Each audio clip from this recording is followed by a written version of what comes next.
Like, I never know because, you know, people always ask me what I think about, like, the media or how I think, you know, people have reacted to my stuff, and I don't ever go online or look at what anyone says, so I don't really know except what my fans tell me, and if my fans are liking the music, then that's really what it is, and my fan base is continuing to grow, and every time I do something, I feel like I've gone from, like, 12 million to, like, 15 million just by, you know, people finally getting to hear the record, and I think that says a lot, that my fans are growing based off me as, like, an artist, not just off what people are saying, because it was crazy. As soon as my record came out, I just feel like everything kind of expanded for me and my fans, and it's awesome. Are you a bit sick that your album's getting overshadowed by the things that you do on stage?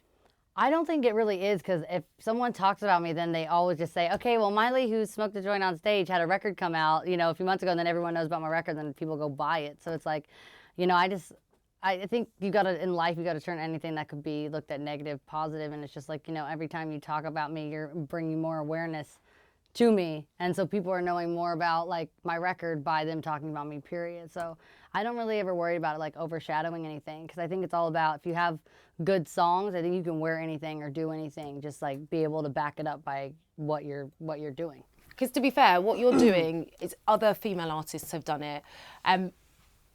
Do you worry that you're going to have to better the next on-stage performance that you do? So you had the VMAs, then you did the EMAs. I don't really worry about that kind of stuff. I mean, I take it so different, I feel like, than, like, a lot of pop artists, because I'm just happy to be here and just chill about everything, and I don't, you know, even just stuff like that. I mean, I don't get all, like, dressed up and get all, like, nervous. Like, I just go there to perform, and that's what I like to do. And so, and be an entertainer. And I think people, if they actually knew me, would be surprised at how, like, normal and I am. I'm definitely crazy, but I'm normal, and I feel like socially probably actually more acceptable than a lot of people that are in this industry, because I've just always grown up around this, and so I never have, like, any kind of attitude or ever, you know, I know how to talk to people, and I know how to be as, like, a person. So I never worry about what I do on stage kind of, you know, making me look bad or whatever, because I know is what kind of, like, a person I am. And so it's easy to fake it and, like, go up there and have someone dress you and make you look pretty, and you can fake it to your fans that you're nice. But if you're not genuinely nice and you're not a good person, like, you're never going to look beautiful, and your fans aren't ever really going to believe you. So I think you just always have to be genuinely just a good person, and then hope people love your music. If I told you, like, last night at the Houses of Parliament, there was actually a conversation about the kind of music videos that you make and the kind that Robin Thicke makes, Blurred Lines. They basically want to rate videos to address what they call undermining women. How would that make you feel? I feel like I'm one of the biggest feminists, in the world, because I tell women to not be scared of anything. And, why?